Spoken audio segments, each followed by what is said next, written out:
saya ini paku tua gitu kan. Tapi Iya. paku tua saja sudah diselamatkan oleh Allah. Bagaimana dengan Bagaimana paku yang masih bagus? bagus? Kira-kira saya berpikir positif saja Iya. kepada Allah, maka saya berpikir dengan menerima keterangan dari 8 ibu-ibu itu dan beberapa tokoh itu, maka saya yakini ini anak di genggaman orang. Baik. Masa seorang. Kanda, tanpa ingin mencoba untuk membuka luka Ya. itu, seandainya anak dari Buya, Iya. Ajwa, seperti keyakinan dari Buya, Iya. Ajwa sampai sekarang ini masih ada. Amin. Seandainya someday Ajwa juga menyaksikan program ini, Amin. karena bisa dinonton lagi nanti di Ya. YouTube, apa sih yang pengen disampaikan ke anak tercinta Ajwa? Ajwa, kalau benar engkau masih hidup nak, berusahalah menjadi wanita yang solehah, memberi arti kepada banyak orang, dan kita hidup bermakna di tengah keluarga, dan kita harus memberi manfaat. Maka belajar, jangan lupa belajar agama melalui mengaji, dan kemudian hormati orang tuamu, siapa yang membesarkan engkau saat ini. Insya Allah kalau kita ditakdirkan oleh Allah, pasti kita akan bertemu. Bagaimana peristiwa Nabi Yusuf, Nabi Yakub dan Yusuf. Dia bersabar terhadap anaknya, maka mungkin saya juga akan mengambil kesimpulan di usia 17 tahun akan datang. Disitulah saya akan bisa mengetahui bahwa engkau masih hidup atau engkau sudah dipanggil oleh Allah Subhanahu wa Ta'ala. Kira-kira begitu. Tabe, saya berikan tisunya. Mohon maaf ini. Yes. Dan menurut keyakinan dari seorang Buya pun juga Ajwa sampai saat ini masih ada. Masih ada. Begitu pula dengan mamanya Iya. dan kakak-kakaknya, Semua meyakini semuanya begitu. meyakini itu. Karena ada proses gitu. Di hari keempat, saya diumumkan oleh RRI Republik Indonesia bahwa saya sudah meninggal bersama keluarga. Dikabarkan seperti Iya, dikabarkan gitu. Kita sudah meninggal dunia. Jadi tidak ada lagi yang tersisa. Jadi ya mungkin saya berpikir yang bawa itu, atau juga mungkin yang bawa ini dia kehilangan juga anak, ya biarlah kita ikhlas lah. Saya yakin pasti kalau memang ini peristiwa diceritakan seperti Nabi Yakub dan Nabi Yusuf, ya pasti Allah pertemukan gitu ya. Kira-kira Betul. seperti itu. Betul. Memang waktu kita tidak banyak gitu untuk mencari tahu lebih jauh lagi tentang seorang sosok Bapak Dr. Muhammad J. Wartabone SH, MH ini. Tapi dari sini kita bisa melihat bahwa sosok seorang Buya, sosok seorang Bapak Wartabone yang juga masih begitu fokus untuk mengemban amanah bersama orang-orang di luar sana, mengemban amanah masyarakat. Kita tidak bisa melepas bahwa tidak bisa pungkiri bahwa setiap manusia itu pasti punya cobaan masing-masing. Iya.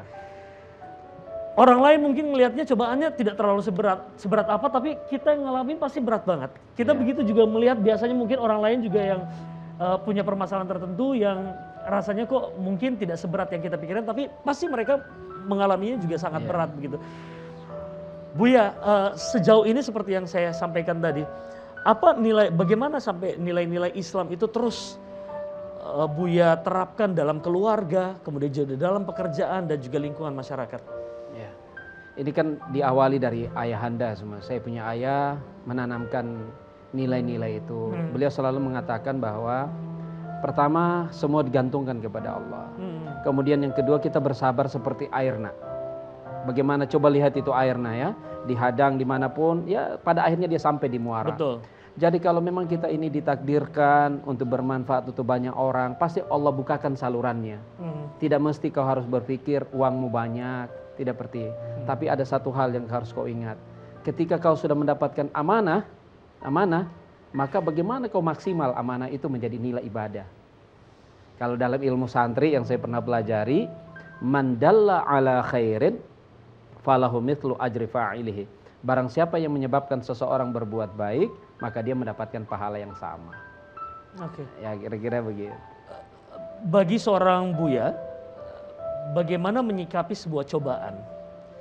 Setiap manusia itu pasti tidak terlepas dari itu tadi, hantaman cobaan. Tapi bagaimana seorang Buya menyikapi dan juga menghadapi sebuah cobaan dari Allah, dari Tuhan, Dan ini juga mungkin bisa dibagi juga kepada teman-teman di luar sana. Iya.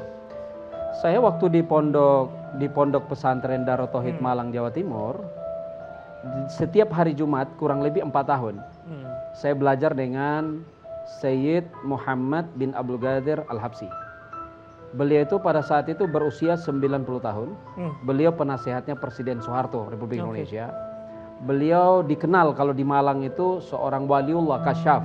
Jadi kasyaf dia, seorang wali. Artinya kasyaf ini dia sudah mengetahui sebelum terjadi.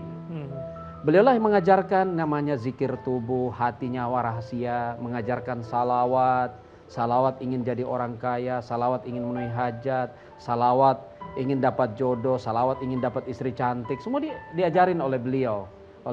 Tetapi ada 3 prinsip yang harus dijaga. Prinsip yang pertama adalah jangan makan yang haram. Jangan makan yang haram. Jangan makan yang haram. Oke. Supaya doa kita diterima. Betul. Yang kedua, jangan makan yang subhat. Sesuatu yang tidak diperuntukkan untuk kita. Iya. Ya kan? Subhat itu contoh misalnya jatah kue kita hanya Iya, 1 hanya dos, cuma ambil 2 anda boleh. Ya, kecuali diizinkan mungkin ya. Kecuali diizin kita atau minta Iya. duluan. Oke. Nah, yang ketiga, ini yang biasa nih, biasanya dapat 1 tapi diambil 3. Biasanya sama makan somai salah itu. Iya. Misal makan pisang goreng ya, Iya. makan 10 bayar 5. Ya Itu kan ampun. subhat itu. Jangan pisang goreng, yang biasa itu siomay. Siomay buaya ya, buah buaya. Biasa itu orang-orang apalagi ini nih, yang di belakang ini kan, makan siomay. Mana masnya ada di belakang tidak tuh? Masnya ada di belakang ya? Itu biasanya makan 5, dia bayarnya cuma 1.000, kayak begitu. Aduh. Ya, jadi lanjutkan. Yang ketiga ikhlas, berbuat ikhlas. Berbuat ikhlas. Jadi ikhlas itu menurut Habib Muhammad bin Abdul Qadir Al-Habsyi, secara letterlet kan kita sudah paham ikhlas berbuat karena Allah. Betul. Tetapi dia katakan tingkatan ikhlas yang paling tinggi itu adalah ketika kau dihina nak, dicemohkan, kau merasa senang seperti dipuji di tengah orang banyak. Gitu. Jadi ketika kau dihina, kau merasa senang seperti dipuji di tengah orang banyak. Dia bilang itulah hakikatnya sabar. Itu hakikatnya ikhlas. Ikhlas. Ya. Kau merasa sedang dipuji. Iya, kita sedang Oleh banyak dipuji. orang. Padahal kita dihina. Kira dihina. Dan memang itu berat. Tetapi saya bisa kuat semua itu bukan karena saya. Dan saya yakini Allah yang memasukkan perasaan kuat itu di dalam diri saya. Sehingga kelihatannya saya tenang saja gitu. Tapi karena tadi ditanya tentang ajwa, biar bagaimanapun Iya, tetap meneteslah air mata kita. Betul. Ya. Dan itu sangat manusiawi sekali Bu ya. Gitu. Sangat manusiawi sekali, apalagi ini adalah salah satu anak tercinta juga, Ya. putri, satu-satunya putri ya. Ya, Dan kita tentunya bukan cuma saya, semua kru di sini dan juga pemirsa termasuk Buya juga dan juga keluarga masih sangat yakin dan berharap someday Ajwa pun juga akan memberikan kabar, halo Abah. Amin. Ya. Halo Umi, apa kabar? Ada Ajwa di sini. Amin. Semoga Ajwa sehat-sehat ya di luar sana ya. Buya, kita sudah sampai di penghujung acara. Amin. Sayang sekali, pengennya sih acara saya ini dengan tamu-tamu saya itu bisa sampai 1 malam kita ngobrol Buya. Cuman teman-teman saya di dalam studio udah siap-siap mengantarkan beberapa informasi ya. Baik. Buya, singkat saja closing statement dari seorang Buya Dr. Muhammad J. Wartabone SHMHI selaku pengabdian seorang santri dan saat ini sudah menjadi anggota DPD MPR RI Dapil Sulawesi Tengah. Apa yang ingin disampaikan, nilai-nilai kehidupan mungkin juga untuk pemirsa yang ada di rumah sana? Yang saya ingin sampaikan itu, kita masyarakat Sulawesi Tengah bersyukur kita berada di Provinsi Sulawesi Tengah ini. Yang mana hari ini Provinsi Sulawesi Tengah sedikit lagi sudah akan dekat dengan ibu kota negara. Maka kita jadikan Sulawesi Tengah ini akan menjadi suplai pangan nasional. Kita jadikan Sulawesi Tengah ini menjadi suplai daging nasional, suplai ikan nasional. Kemudian jangan lupa sumber daya generasi Sulawesi Tengah ini harus kita tingkatkan.